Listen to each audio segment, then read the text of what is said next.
Қайырлы күн, құрметті көрермендер. Менің есімім Қуандық Молдияр, мен Парасат мектебінен боламын. Және де менің ұсынып жатқан тақырыбым ол бәсекеге қабілетті ол табысты тұлғалар қалай қалыптасады. Біріншіден, қазіргі таңдағы мәселеге қарап көрейік. Қазіргі таңда ескерте кетейік, Қазақстан 2050 жылға дейін 30 дамыған мемлекеттер қатарына кіруді мақсаттап отыр. Енді сол мемлекеттер қатарына кіру үшін біріншіден Қазақстанға дағдыға қабілетті жастар қажет. Енді жастар арасындағы мәселелерді қарастырып көрейік. Біріншіден, оларда нақты жүйе жоқ. Олар әрқашан нақты еңбекті екінші планға және де екінші приоритетке қояды. Бірінші планға оларда әдемі картинка болады. Екіншіден, олардың көбісі шетелдіктерге еліктейді. Және де үшіншіден, олар қазіргі таңдағы easy money деген концепция өте қатты таралған. Ол жеңіл ақша табу деген концепция оларда насихатталған болатын. Енді қазіргі таңдағы жобамыздың мақсаттары қандай? Ол біріншіден жастар арасында нақты жүйені қалыптастыру. Және де екіншіден ол ұлттық құндылықтарды сақтау, яғни ұлттық идентификацияны сақтау. Ол қалай? Біріншіден олар өздерінің қазақстандық тұлғаларымен тамсану керек, және солардың артарынан еліктеу керек шетелдіктерден қарағанда. Және де оларда нақты жүйе болады. Осы жоба мақсаты бойынша оларда нақты жүйе болады. Қандай және де қандай шарттар жасау керек табысты тұлға болу үшін. Енді біріншіден мен опрос жүргіздім өздерінің жастағылармен. Екі сұрақ қана болды. Біріншіден ол кімді қазақстандық тұлғалардан тамсанасын, кімнің артына еліктесін, және екіншіден неліктен деген сұрақ.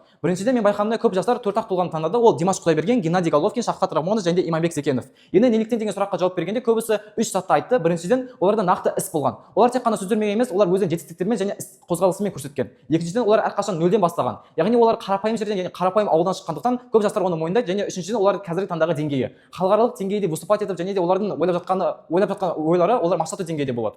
Енді осы төрт тұлғалардың жастық кезеңін көрдім. Біріншіден Димаш Құдайберген 6 жасынан бастап сахнаға шығып, бірінші айналайын деген концерттен өзінің байқауынан бірінші номинациясын алған. Екіншіден Геннадий Головкин ол 8 жасынан бастап боксқа қатысып, шахтер отбасынан шыққан болатын. Үшіншіден Иманбек Зекенов 17 жасында жай ғана ютубтан қалай трек шығаруды үйреніп, өзінің сынып қалған ноутбугымен бірінші трегін шығарды. Және де соңғысы Шавкат Рахмонов ол Өзбекстаннан Қазақстанға қоныс аударып, жүк тасушы ретінде базарда көп уақыт жұмыс істеді. Енді олардың ортақ қасиеттерін қарап көрейік. Біріншіден олардың ортақ қасиеттері жастар арасында еліктегені. Ол шекараны бұзу. Яғни Димаш Құдайберген Қазақстанға Димаш Құдайбергеннен дейін көп ұлдар өлең айта алмайтын. Бірақ Димаш Құдайберген бұл шекараны және де осы заттарды бұзды. Екіншіден олардың үздіксіз даму. Олар әрқашан дамығысы келеді және де ешқашан қоғамның ойларына қарамайды. Үшіншіден олардың қиыншылықтары. Олар қиыншылықтарға ешқашан сынбайды. Олар оны өтуге ұмтылатын болады. Және де үшіншіден олар ерте мақсат қойған және де қарапайым жерден шыққан. Енді осы заттарды дамыту үшін, насихаттау үшін мен төрт шарттарды ұсынып отырмын. Біріншісі ол инфографика. Инфографика ол жасанды интеллекттің көмегімен арқылы жасалған және де ол нақты сайт ретінде ұсынылатын болады жастарға. Енді бұл сайтты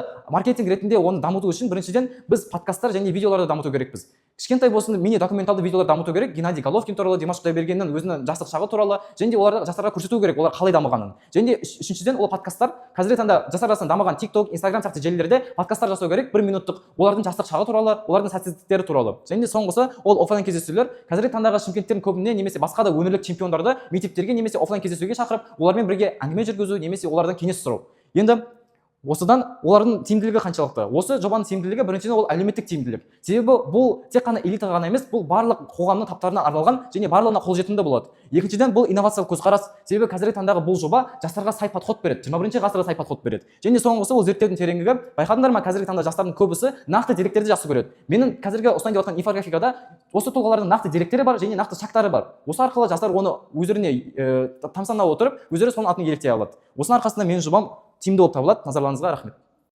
Бірінші болып мен инфографикамда көп тұлғаның арасында Геннадий Головкин таңдадым. Бұл инфографикада не болады? Біріншіден Геннадий Головкиннің жетістіктері болады сандар тілімен. Яғни ода қанша нокаут болған, қанша жеңіс болған және қанша рет чемпион атанғаны. Және де боксқа алғаш рет қанша жасында келгені. Және оның проценттері тұрады, оның жеңістері, нокауттары туралы және нақты жеңістері де тұрады. Себебі әр тұлғаны сәтсіздіктерін де көрсету керек.